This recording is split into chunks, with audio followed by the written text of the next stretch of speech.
everyone, how are you? Thank you for being here. Muchas gracias a todos por sumarse a este webinar. Quisiéramos, para aquellos que no manejan el idioma inglés, como contamos con el servicio de intérprete, pueden seleccionar en la barra de abajo la interpretación en español. Doy un par de segundos para que lo encuentren en la barra de abajo y de ahí comenzamos.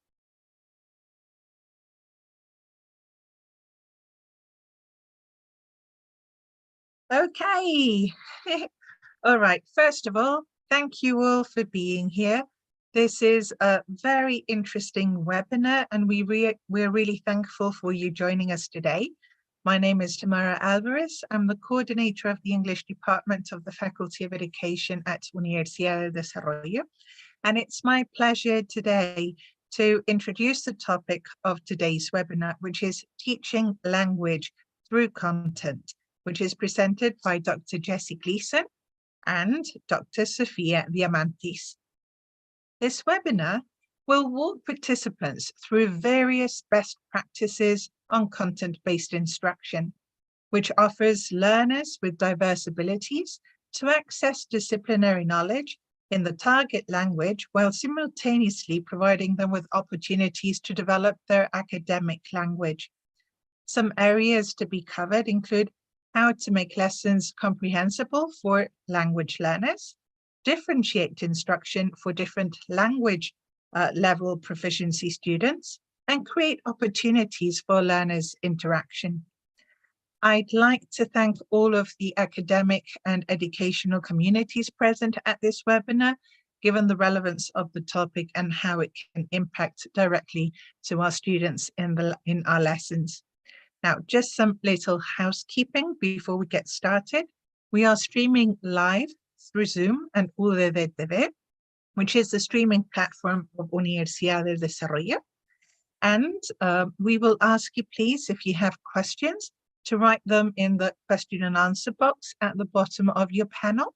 And we might draw up like the questions during the presentation, but especially there's a round of questions at the very end. Now, I'd really like to introduce you to our guest speakers, Dr. Jessie Gleason and Dr. Sofia Diamantis. Thank you, welcome. Dr. Jessie Gleason is an associate professor of Spanish and applied linguistics at Southern Connecticut State University in New Haven, where she presently coordinates the lower division Spanish program, and her teaching and research interests include world language education, pedagogy and curriculum, technology-enhanced language learning, and assessment. So thank you very much, Jessie, for being here.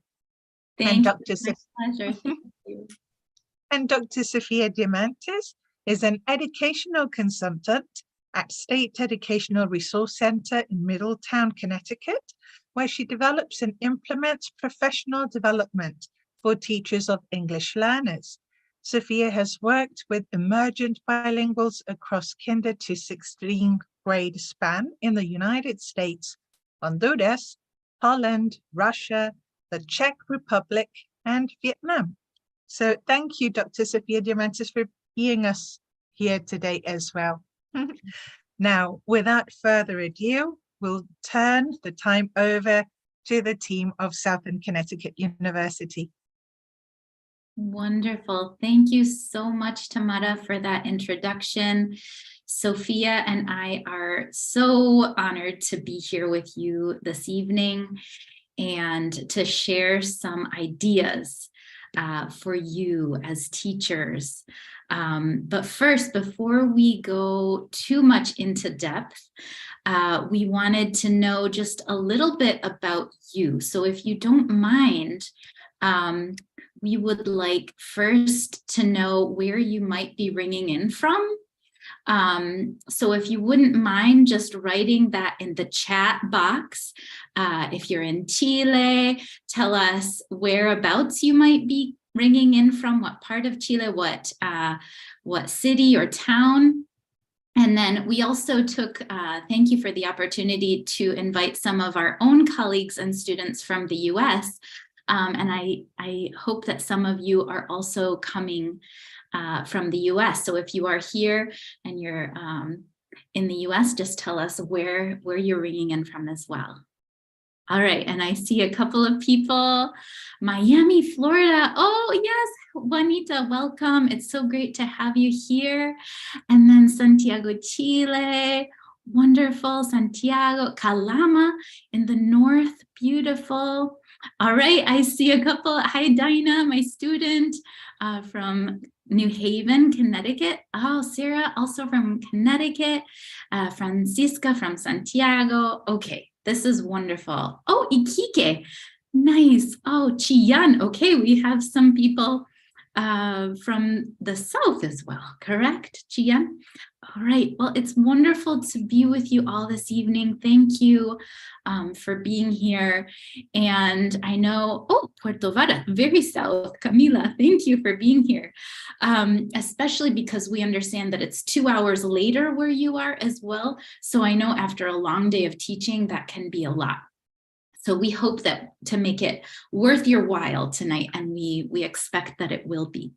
So we're going to start, but we have just one poll to start with, which asks a question. So Claudia, if you wouldn't mind deploying the first poll, which you'll see is just going to ask you what age, what is the majority of your learners' age? Is it between 0 and 5 years of age, right? Do you work with early childhood students, kindergarten, or is it between 6 and 11, right? So elementary age, or is it, or do you plan to work with learners of the older ages, 12 through adult? So if you wouldn't mind just ringing in for us so we can gauge what age, and you can answer the question on the poll, and hopefully then we'll be able to share the results with you. We'll just wait a few more moments. And then Claudia, if you wouldn't mind sharing the results so that everyone can see, is that possible? If you're not able to use the poll, that's fine. You can just write it in the chat as well. All right, great. Oh, this is wonderful. Okay, so we can see that, okay, interesting. About a quarter of you are working with the early childhood kindergarten grades.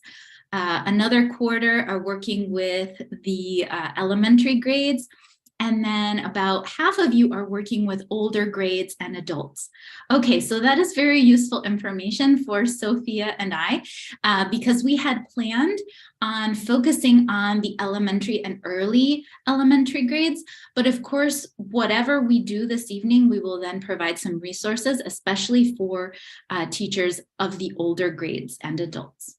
All right, so thank you very much for that. Thank you, Claudia, for that. And here we go. So we're going to start with a quote this evening, which is one of our favorite quotes. And it is, all teachers are language teachers. Okay.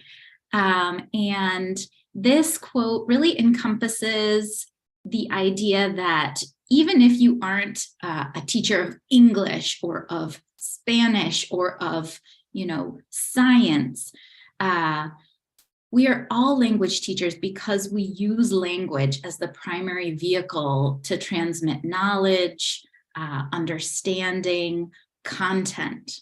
All right, so it's that idea that will ring true throughout the talk tonight.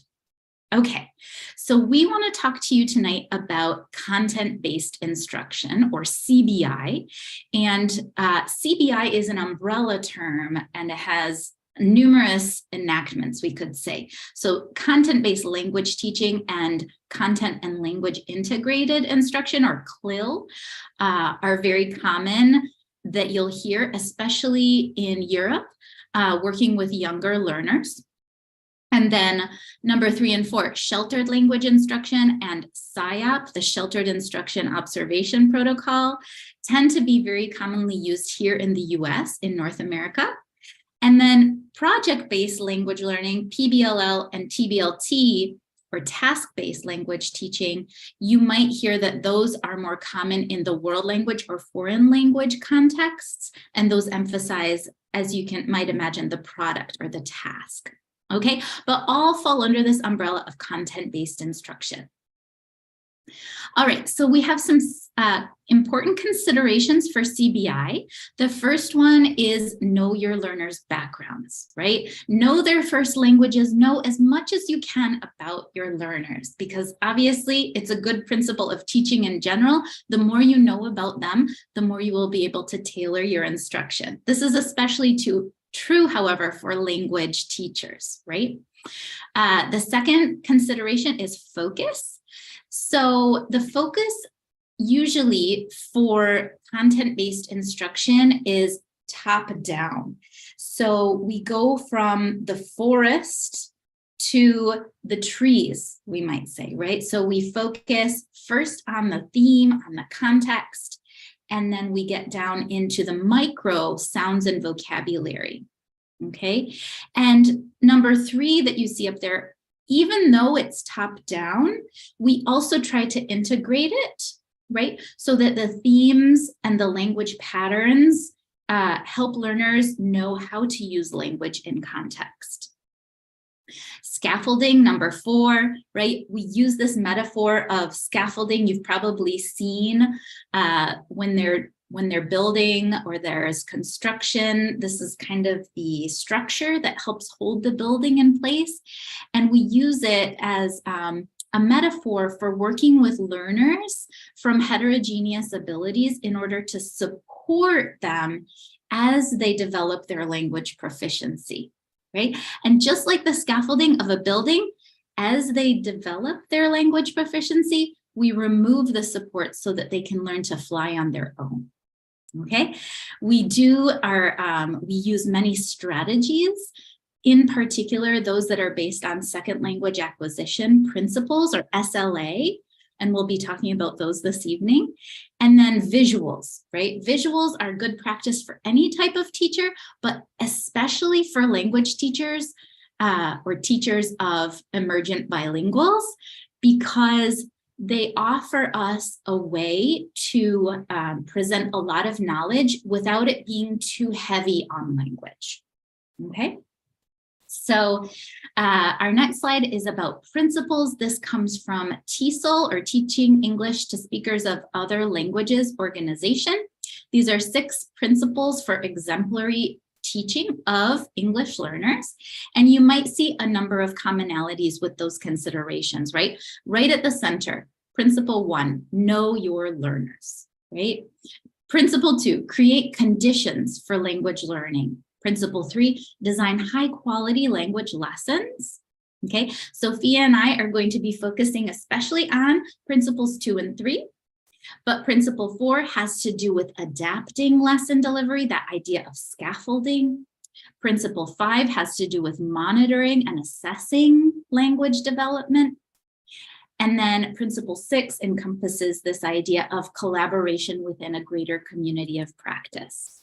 Okay, so as we said originally, we have these best practices of content-based instruction, which we'll be going through tonight. And the first one has to do with how do we make our lessons comprehensible for emergent bilinguals, right? We like the term emergent bilinguals because it really emphasizes that promise, that idea that we all are emerging in our bilingualism, and we know that they can get there to be fully fledged bilinguals, right? They're not there yet, that's okay, but that's where they're going. And we can help them get there by making the lessons comprehensible. Okay, so this first principle really draws on the second language acquisition idea of comprehensible input, which, if you've looked at that at all, was originally put forth by Stephen Krashen, a researcher in second language acquisition in the 1970s, right? He said that it's not enough to have input, right, in the form of language, be it oral or written.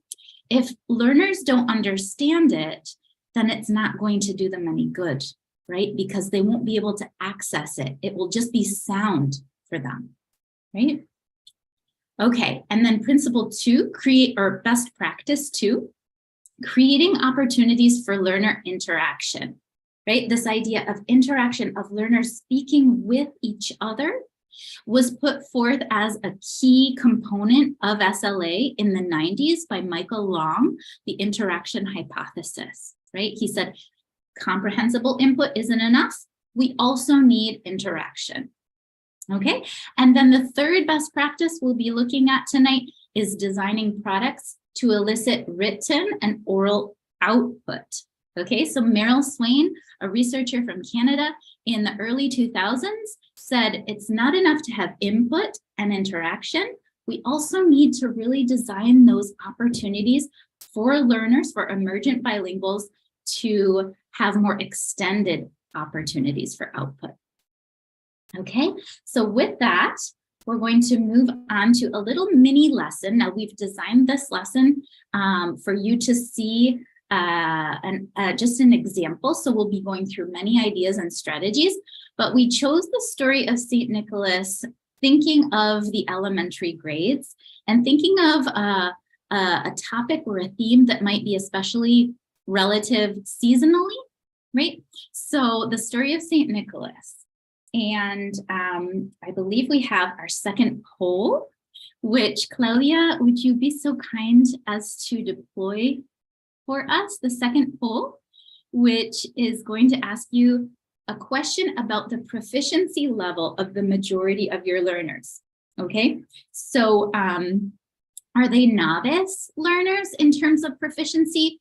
That means, are they responding usually with like a word or word level discourse? Are they more intermediate level learners? They can actually begin to create with language, maybe speak in a sentence. Or are they more advanced level learners in that they're able to form strings of sentences, even paragraphs of discourse? All right, so we'll give you a moment more to ring in what is the English language proficiency of the majority of your learners, or if you're teaching a language other than English, like I know many of my students are, what is their expected target language proficiency, whether it's Spanish, Italian, German, or French? Okay, perfect. So Claudia, if you wouldn't mind sharing the results with everyone. It looks like many of us have rung in, and it's looking like about half of you are working with novice level learners. So this lesson is going to be perfect for you. And then intermediate level, about a third, and then advanced about 15%.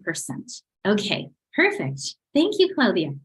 So I'm going to turn it over. Oops, I'm going to turn it over now to, wait, just one more thing. We're going to start by looking at this best practice number 1, which is making our lessons comprehensible for emergent bilinguals. And you can see this wheel here is just a graphic way of representing this idea. It also corresponds to the interpretive mode. So it's everything that your learners might be exposed to in terms of input, reading, writing, or reading, listening, or viewing.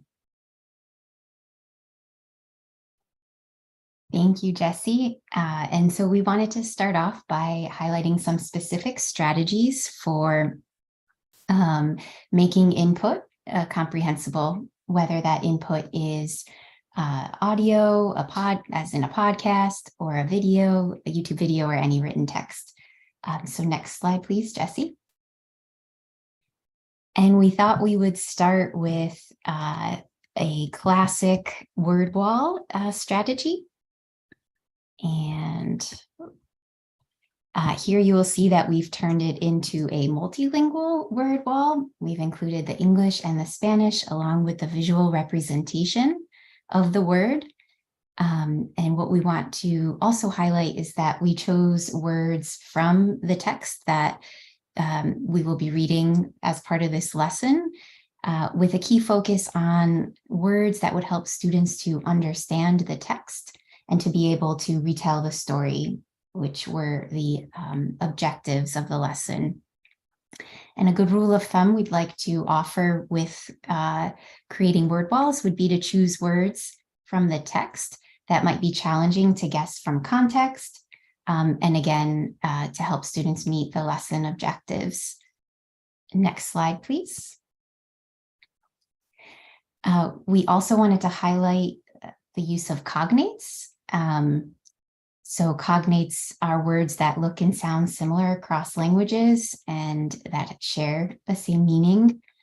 And we certainly want to make sure that students are aware that these are a thing and encourage them to use them to develop their vocabulary and to boost their comprehension.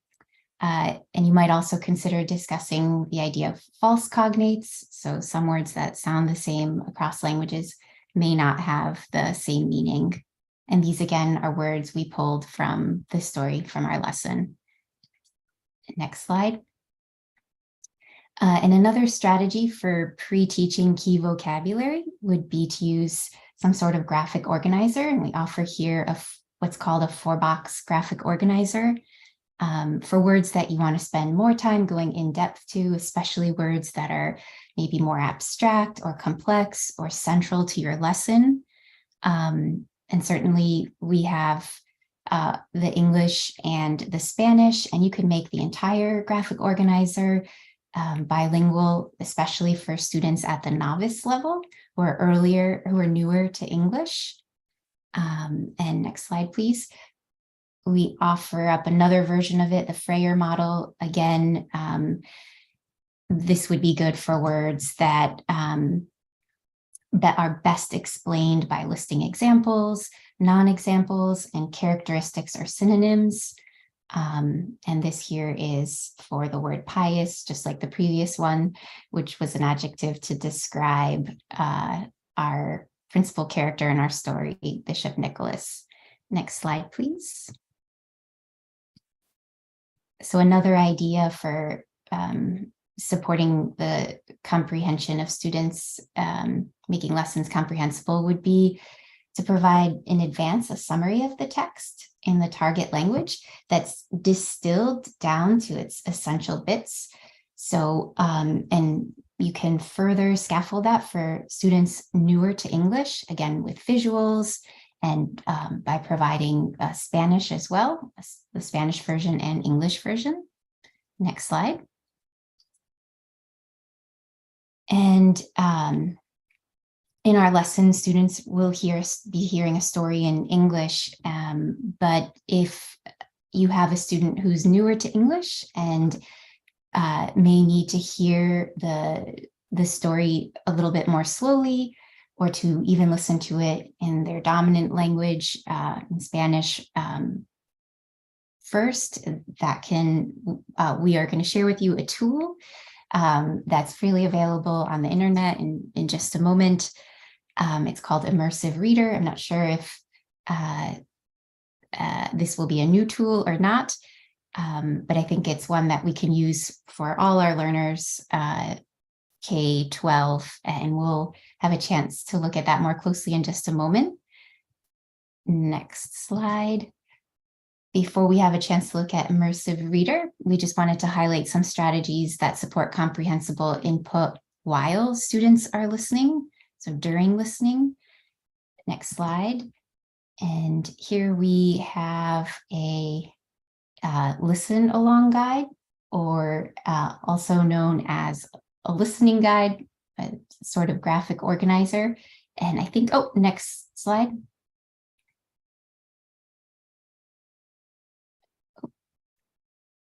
Jessie, I think we need the next slide.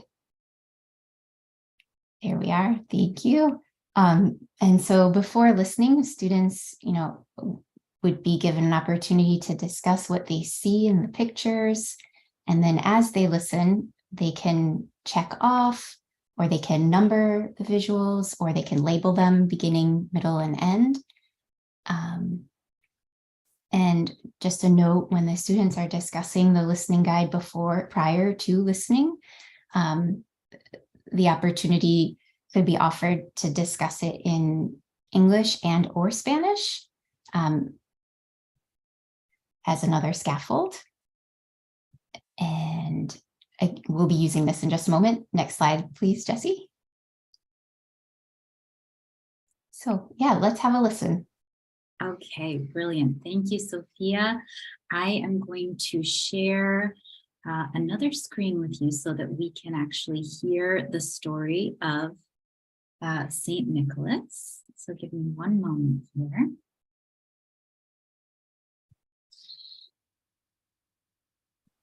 Okay, and I just wanted to say that we have, this story comes from a resource that we will be sharing with you called the We Nurture Collective. And these stories are all available as podcast episodes. So if you enjoy working with stories, there is a number of there are a number of options here for you that are seasonally appropriate or related to celebrations. So this story comes from the celebration of St. Nicholas, and we're just going to have a listen here and follow along with our listen along guide.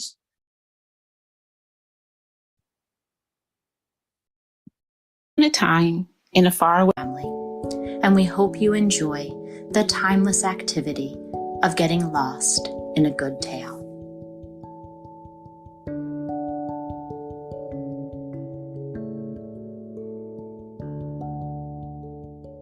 Once upon a time, in a faraway land, there lived a pious man.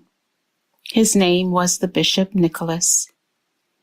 One day he heard that far in the west was a big town, and in this town all the people were hungry, even the children.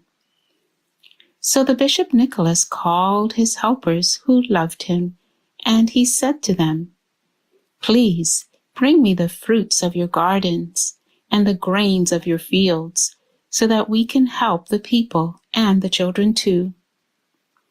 Then his helpers brought baskets filled with apples and nuts, and on top lay honey cakes, which the mothers had baked, and the fathers brought sacks of wheat. The Bishop Nicholas had all these gifts taken onto a ship. It was a beautiful ship that had sails as blue as the sky. Then the Bishop Nicholas climbed into the ship, and he waved goodbye to his helpers as he began to sail away. The wind blew into the sails and sped the ship along. The wind blew hard and sent the waves crashing on the sides of the ship. The Bishop Nicholas had to sail for a long time. He sailed for 7 days. He sailed for 7 nights, while the wind blew into his sails and sped the ship along. When the Bishop Nicholas arrived at the big town, it was dark. The roads were empty, and in the houses, lights glowed. Bishop Nicholas knocked at a window. The mother in the house thought it was a late visitor that had come, and when she opened the door, nobody was outside. Instead, there stood a basket filled with apples and nuts, and a honey cake which lay on top. And by the basket stood a sack which was bursting with golden wheat grains. The Bishop Nicholas went from house to house, taking all the gifts that he had brought with him. And when he had finished taking to the very last house in the big town, he climbed back on his ship to sail away. All the people ate the apples and nuts and honey cakes, and they made bread with the wheat, and once again they became healthy and happy. For his great kindness, the Bishop Nicholas became known as Saint Nicholas, for he was now a helper of people and children too. Today, Saint Nicholas is in the heavens. Every year on his birthday, he journeys from star to star and goes again to the children to tell them that Christmas is coming. The earth is wide and great, and where Saint Nicholas cannot go himself, he asks that a good and helpful person go to children and take them apples, nuts, and honey cakes. All right, so this was the story of Saint Nicholas, and I'm going to drop in the chat the actual written text in case it is helpful. But we're going to now look at the immersive reader. So I'm going to share with you another screen. The immersive reader is an amazing tool. As Sophia said, we're just discovering it ourselves. And we think it has a lot of potential, especially if you think your learners may have found the story to be a little bit too fast, or maybe they needed to pause and look at different parts of the story. So what we've done is we've opened the same website in Microsoft Edge, and then to turn on the immersive reader, you essentially click this little open book right here up by the URL. Okay, this takes you into the immersive reader, and then what you can do is have the story read aloud. Okay, so I'll just model this. Number 35, the story of Saint Nicholas. You can choose different voice options. So this would be a normal speed. Long ago, there lived a man whose name was Bishop Nicholas. You can like so many people today, you can change the Bishop Nicholas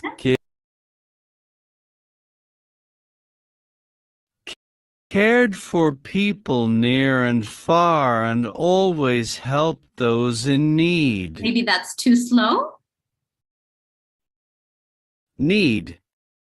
One day he heard about some people in a faraway land who needed food, and so he called for his help. Okay, so there are a lot of options there for voice options. You can also look at the reading preferences and translate the text, for example, into Spanish. You can just press translate entire page, and it will give you the text in Spanish. You can also use this picture dictionary function, which helps you to focus on specific words within the text. So you just hover your cursor over a word and a little magic wand pops up. And if you click on it, it will give you the word in a picture, right? Most of the words I think we have found have that option. I guess hungry, yeah. Children, I guess, is not there, but if you hover your cursor over it, the three little dots pop up and you can actually search for the word here. It pops up for you. And that gives you images, videos, and more. Okay, so this would be under the reading preferences, the picture dictionary. And then there's one more tool that we would like to share, which is the grammar tool, which you can focus specifically on parts of speech. For example, if you're looking at verbs, this will highlight the text so that you can really focus in on all of the verbs in the text. And in particular, for stories told in the past tense, you can see patterns, right? So all of the past tense verbs that have the ed ending, you might want to focus on. And, or if you wanted to focus on descriptive language, you might highlight all of the adjectives in the story. So there are many, many options here to explore. So we hope that you'll find this tool helpful in teaching language through content. All right, so with that, I'm going to go back to the other screen, and we'll show you at the end, all of these will be linked, all of these resources that we are sharing are linked at the end. Okay, so we're going to do, now that we've listened to the story, we're going to do some post-listening activities with you. These can also be post-reading or viewing. And so we would like to do an activity with you called Fact, Feeling, Essence. All right, so we're going to ask you to think about, and you can do this, you can think about one thing that happened during the story, right? Any fact, and if you can just type it in the chat. What was one fact that you remembered from the story?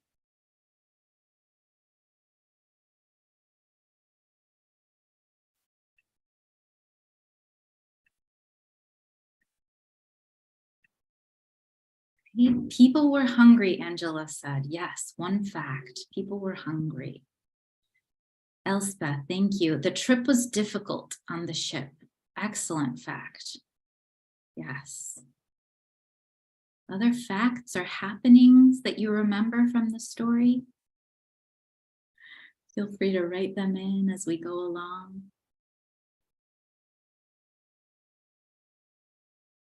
Juanita, gracias. It was, he was a bishop, right? St. Nicholas or Bishop Nicholas, he was a bishop. Excellent. Okay, so we're going to move on to the feeling, right? Which is you can have the children share one feeling that they experienced while hearing the story. And this again gets at the social emotional type of learning too. So you can feel free. Gracias, Gabriela. Generosidad. Yes. Generosidad of St. Nicholas. Other feelings that came up for you as you were hearing the story? Estia, thank you. It's kindness, right? The kindness, the big-heartedness of the Bishop Nicholas. Absolutely. Okay. Great feelings. Happy. Thank you, Elspeth. Happy because he cared, right? He really cared about the people, which is the true spirit of Navidad, right? Curious, Angela. Yes, curious about what he was going to do next. Absolutely. All right. So then we have the fact, we have the feeling. Gracias, Montserrat. The joy. Thank you. So now we're going to talk about the essence. So the essence is the main message of the story. It's what you took away from the story as being like, if you could distill the story down into its most basic message or moral. Can anybody think of what that might be for you? What was the moral or what was the essence of the story? Okay, that might be a little bit harder to think about, but as we go along, you might think of what that essence could be. Okay, so that's a post-listening exercise. Elspeth, how important it is, thank you, how important it is to help people in need. Exactly, Juanita. Beatriz, thank you, to help each other, right? Oh, these are really great essences. Juanita, be kind to those in need, to others. Carolina, compassion and generosity. Exactly. Angela, even when times are hard, there's always hope. Beautiful. Paulina, solidarity. Excellent. Okay, so that's a post-listening activity. And Here's one more. So we can take the listen along guide and we can actually repurpose it for students. They can now use their listen along guide to essentially retell the story. Okay, perfect. And gracias, Paula, for the hope is even there in the worst moments. Beautiful. Okay, so we're going to move on to our second best practice. And this is creating opportunities for learner interaction. And on the wheel, this is known as the interpersonal mode of communication. So students will be speaking to each other. All right, and I'm going to turn it over. Well, I'll just say one quick example of this interaction would be a type of task known as the turn and talk. So after listening to the story, students can just turn to their partner and you can have a prompt of what we call a big question, right? Which isn't necessarily a question about comprehension of the story. It's more about trying to get them to think more deeply about like the essence of the story. So for example, what are 3 questions that you would like to ask Bishop Nicholas? Okay, so they're turning and talking about that with their partner. And then after about 3 minutes, they come back, we're in the big group again, and then we debrief, we have them share, right? And then for novice level English learners, we want them to be able to access, to participate. So we might have to tweak our questions a little bit. So such as, do you want to know why Bishop Nicholas helped people? Right? They don't need a lot of sophisticated language to answer that question, right? Do you want to know why Bishop Nicholas helped people secretly? Right? So these yes or no questions can help emergent bilinguals really engage and have access to those conversations. All right, so with that, I will turn it back over to Sophia to tell us more about ways in which students can interact. Thank you. Yes. And so we can also offer the opportunity to do some role playing. So to return to the text for a new purpose, for a different purpose. And students can be assigned to particular parts. Props can be used. Realia, apples, all real things can be brought in to support the role playing, and students can switch roles and play again. We've just signaled with a different color font the narrator, Bishop Nicholas, and the helpers. So we just modeled it with this one paragraph. Next slide. And just like we repurpose the listening guide, we can repurpose the word wall, right? We believe the power of the word wall comes from referring to it throughout the unit of study, giving students multiple opportunities to read the words, to hear the words, to use them in their speaking and their writing. And so we wanted to offer a couple of ideas to make the word wall interactive. You could take down the word and picture cards, scramble them up, and pass them out to students. And they could find their match, the word with the visual. Students could physically line up in alphabetical order, or from shortest word to longest word, different iterations to get them saying the words, hearing the words, creating opportunities for them to ask questions.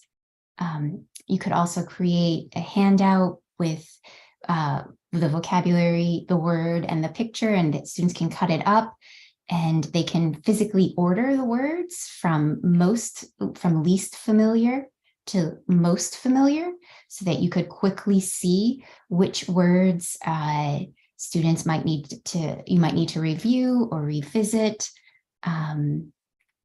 Students can prior to listening, they could have made a prediction about the story, given the words on the word wall. So lots of creative things that you can do with the word wall to recycle the language and build familiarity. Next slide. We also wanted to highlight two strategies that you could use, maybe not in this lesson, but in other lessons that would create really rich opportunities for students to talk with each other. So one is the information gap. And just like it sounds, there's a gap of information. One student has part of the story or the information, and the other has the other. And so they have to discuss to put together the story or put together, looks like a schedule here. Jigsaw is another fantastic one. A jigsaw activity typically has 2 rounds, and students are given, groups of students read particular parts of a text. And in the first round, they convene, they meet according to what they read, and they become experts on the part of the text or the text that they read. And in the second round, they meet with other experts. And so they have to share the information that they discussed in the first round. So a lot of rich opportunities for interaction and discussion with the jigsaw. And we'll highlight some resources so that you can design some of these activities on your own. And we just wanted to describe them here. Next slide. And a couple more ideas, gallery walks and give one, get one. Again, these can be used for any grade level, and we find them super wonderful for getting students physically out of their seats and talking with one another. And again, we'll point you to resources if you want to implement these, any one of these strategies. Next. Perfect. Thank you, Sophia. So we're finally at the last best practice. Thank you for your patience. We are almost to the question stage. We just want to share this one last best practice, which is about designing products to elicit written and oral output, right? So this has to do with the presentational mode of communication. And we can share some ideas with you. So once learners have unpacked the story, like we did, talked about it, now they are ready to actually start to do things like author their own story. And you can use the same structure of beginning, middle, and end to help them do this, right? This can be something that their family does to celebrate Christmas, Hanukkah, the New Year. This would be more of a nonfiction, right? Drawing on their own experience. If your learners are a little bit older or more sophisticated, they can do a fictional narrative. So actually write a story like the story of St. Nicholas with those different stages. For example, there's a complication, the rising action, the climax. So that's a little bit more sophisticated, but now they are authoring their own story, right? You've given them the resources. And for learners at the novice level, we like story frames. Okay, so if they are writing a story about a pious person, they can use the story frame, right? They can choose a person in their life or in the world, or they can make one up, or they can tell the story of St. Nicholas that they know, right? And you have these sentence frames so that they can fill in the blanks just to get them started. Okay, other ideas, the comic strip, they can design their own storyboard. Now, depending on their technology availability and appropriateness, they might use the Storyboard That app, or they might just draw in a graphic organizer. One other idea, again, technology permitting, especially good for older learners, would be they can actually record themselves telling the story. Now, you can also have them tell it to a live captive audience, but you might have some shyer students who prefer to pre-record themselves, right? So that's a little modification. And then if they are telling it to a live captive audience for lower elementary and early elementary, children might share their stories in smaller groups first, and then they can ask their partners to act out the story as they tell it. All right, and then one last example of an activity that would require some written and oral output would be to write a poem about the essence of the story, right? So the haiku poem, the 5-7-5 structure is especially nice. It's lower in terms of language demand, and it can allow them to hear the different syllables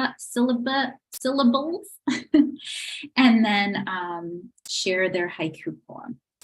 Okay, so these are all some ideas for you, and we're going to go back to the best practices, and I'll turn it back over to Sophia to round us, get us home, carry us home. Okay, yes. So just a reminder, these are our 3 best practices that are informed by second language acquisition principles. So we're talking about making sure lessons are comprehensible, creating opportunities for meaningful interaction among students, between students, and designing tasks that will elicit extended opportunities for writing and speaking. And at this point, we'd like to deploy our 3rd poll. Claudia, if you can start the poll.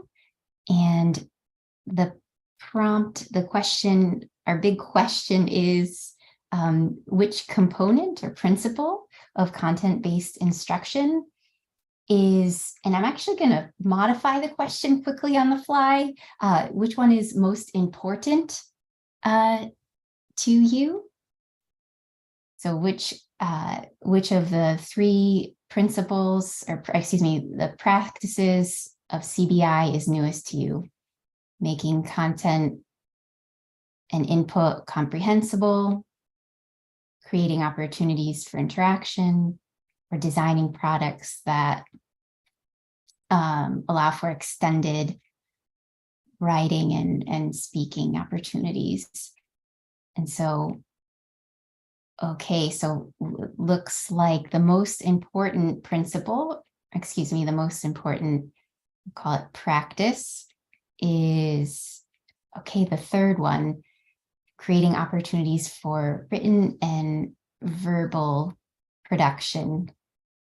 It keeps moving a little bit closer to 50% on that last one. Okay, wonderful. Thank you. So as we round out this discussion, I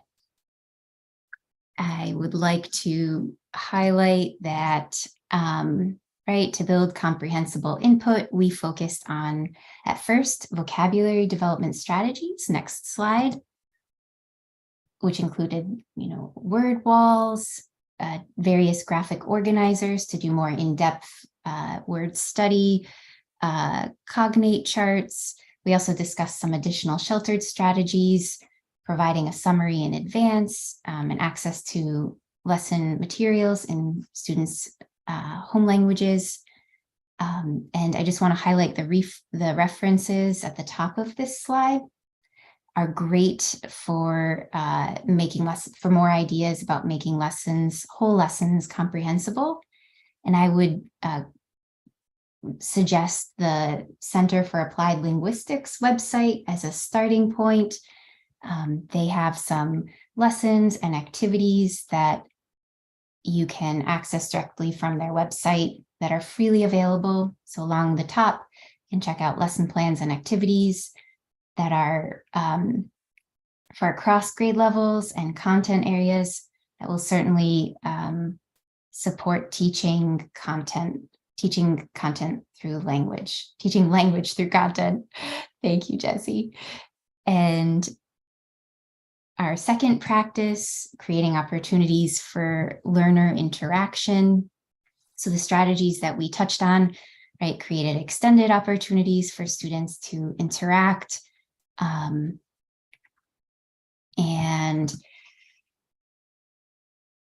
we briefly named infogap activities, jigsaws, the gallery walks, give one, get one, role playing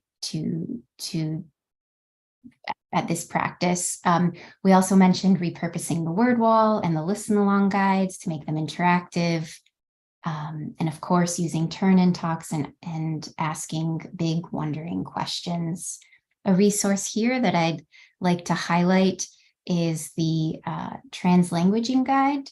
This comes from the City University of New York, and it is a great resource for all things multilingual strategies. So ways that you can support students to use all of their languages to make meaning. And a good rule of thumb we'd like to offer up is that allowing students to use their dominant language to show you what they know, encouraging students during pair and or small group work to use any language while they're processing, and to encourage the new language for things already taught.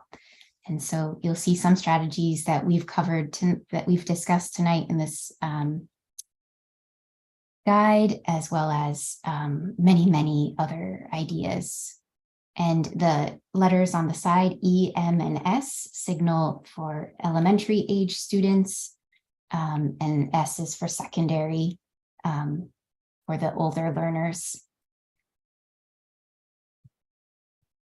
And our third practice, designing products to elicit written and verbal participation and production. Again, next slide, we discussed the use of graphic organizers such as comic strips and storyboards. In the case where technology is appropriate and available, encouraging students or allowing students to record and share their stories, acting them out. And we also mentioned writing poems to capture the essence of their stories. And one resource I'd like to highlight here is the 99 activities. And this is another wonderful resource with lots of ideas and activities for interaction and written and speaking production that can be implemented, again, across grade levels and for all ages and content areas as well. And these are the components of the SIOP model. And here are an alphabetical list of ideas and activities that are wonderful for the reasons that we've been speaking, that we've been sharing. And yep, next slide. We would like in closing to check in with our listeners about one thing that you learned this evening. It could be something that you might implement in class tomorrow, or it could be something that you want to explore more, or just something new that you heard. And you can type that into the chat. So we're going to do the fact would be anything that you learned,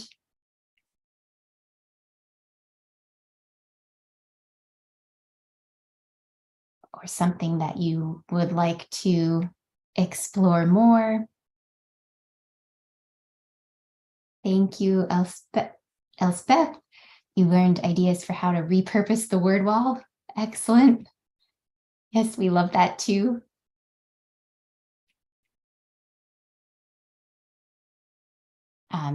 Or it could be something you can share that you want to explore more, or something new that you heard.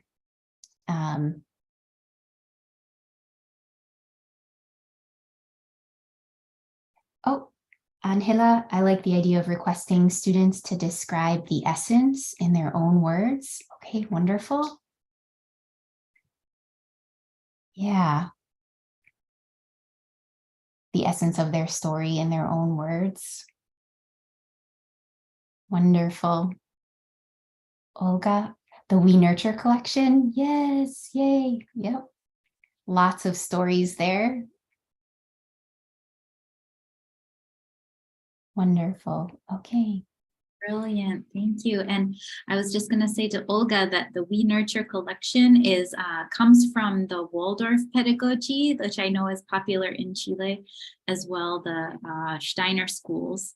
So it's very, very great for early childhood educators. Okay, and Claudia says, interesting ideas for our English classes. I'm glad that you think so, Claudia.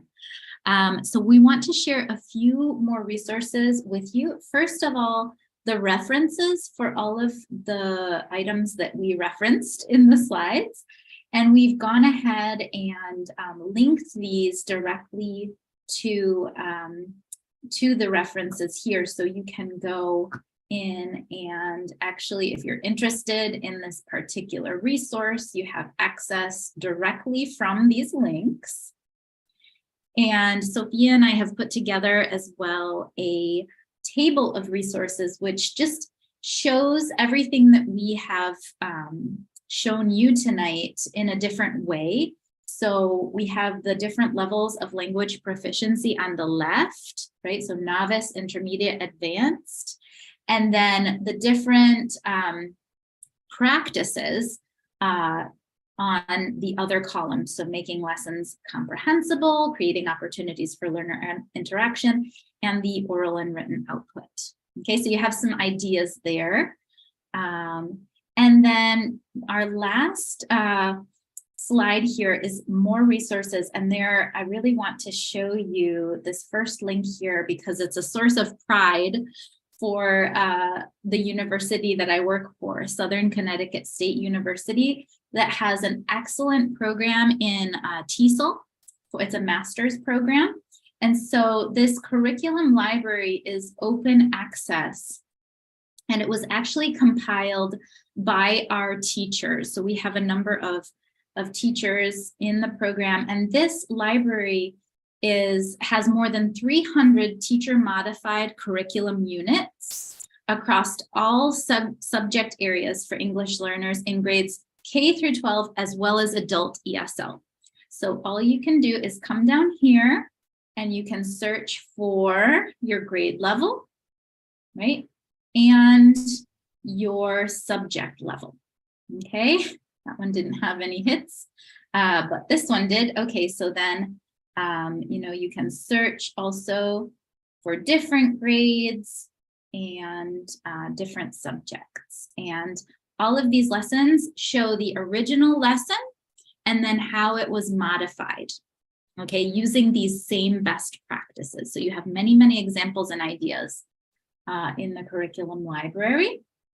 And then one of the questions that I saw in the chat, Essia, thank you for asking that, which was about how your teachers, especially those that work in the public and subsidized areas, that they only have 3 or 4 hours a week, how can they use the comprehensible input during their lessons? So I thought actually of this resource for those teachers, because I know that when implementing CBI, oftentimes a struggle is just to find appropriate texts, right? So there's this website here called Unite for Literacy. And there are books in both English and Spanish, okay? And oftentimes they correspond. So these are books that they can actually have read. La gente de todo el mundo come pan. Lo hacemos de... Okay, so they can read it and listen to it in their native language, and then the corresponding book, so they know the story, they can have it read to them in English. People all over the world eat bread.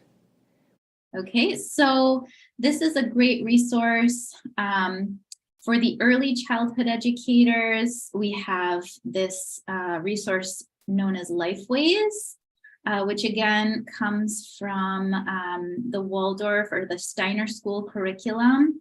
And there are many resources here for parents, teachers, and caregivers. And it was actually from Lifeways that we found the We Nurture Collective, the stories here.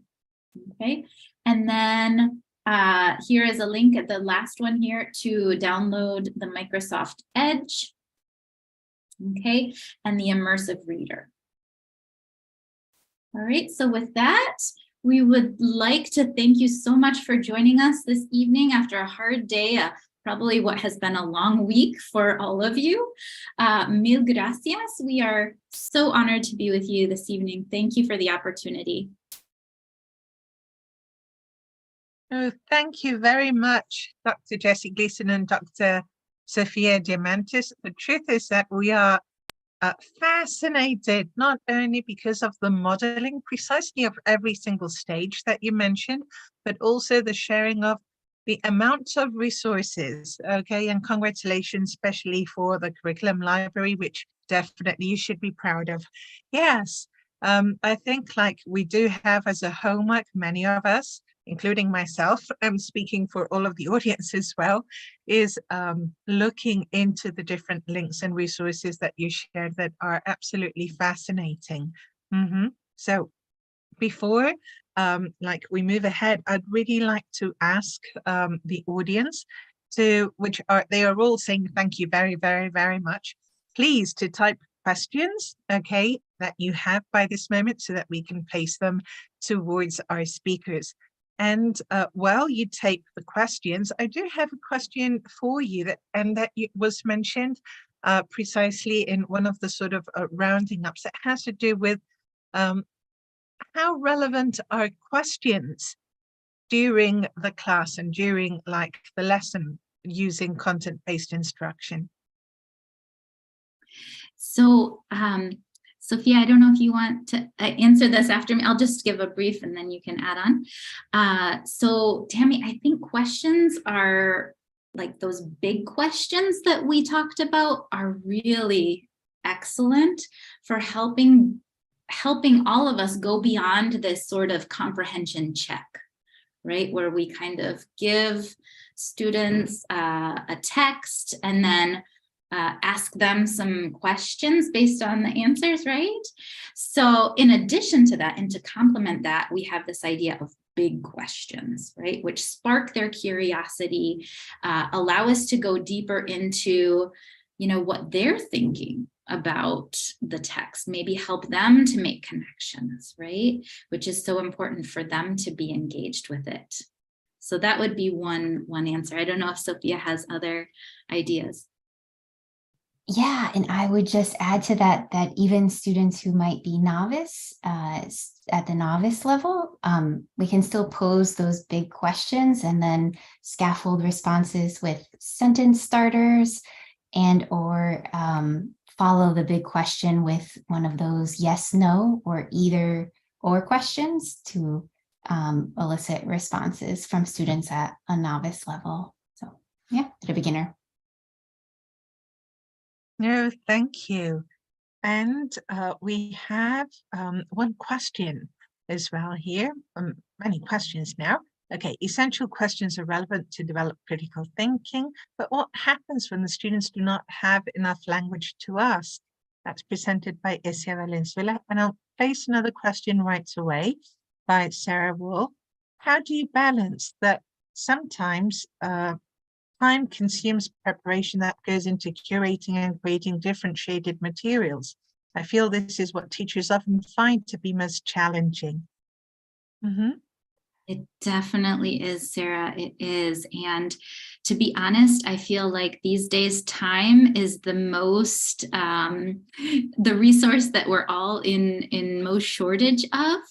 But well, the resources hopefully that we've shared with you will get you a long way toward not recreating the wheel, right? Because there are lots of resources there, lots of lessons in that library that have already been modified for you.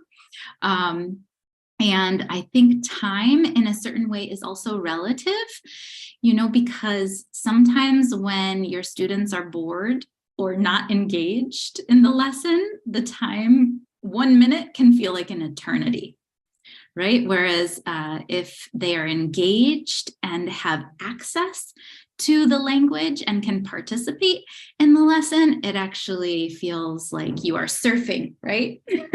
During the lesson, and everyone is enjoying themselves and enjoying language and enjoying learning, which is ultimately the larger goal that we're all hopeful for.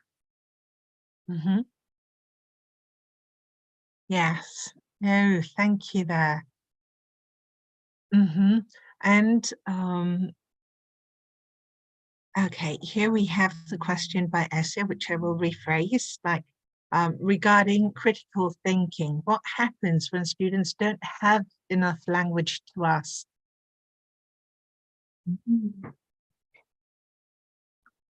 Yeah. So what happens when students don't have the language to ask and or respond? I would say that's a prime time when we can encourage students to use all of their languages, not just English. So to use those multilingual strategies so that they can share with you what they do know in their more dominant language.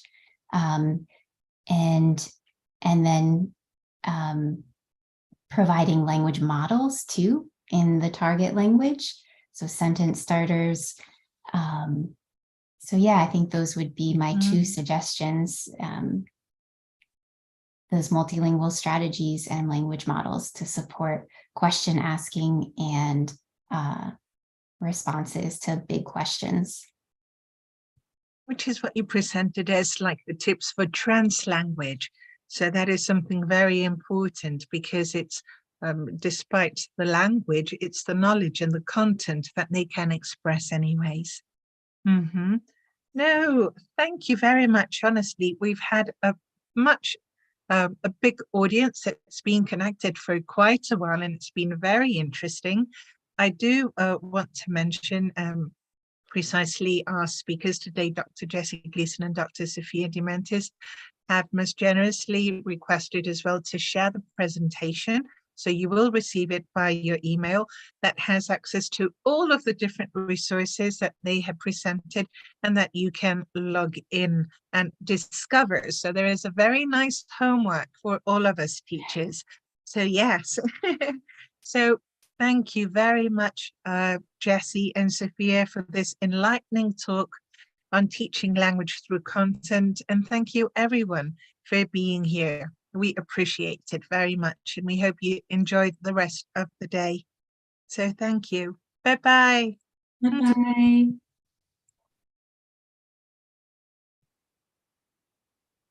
Bye-bye.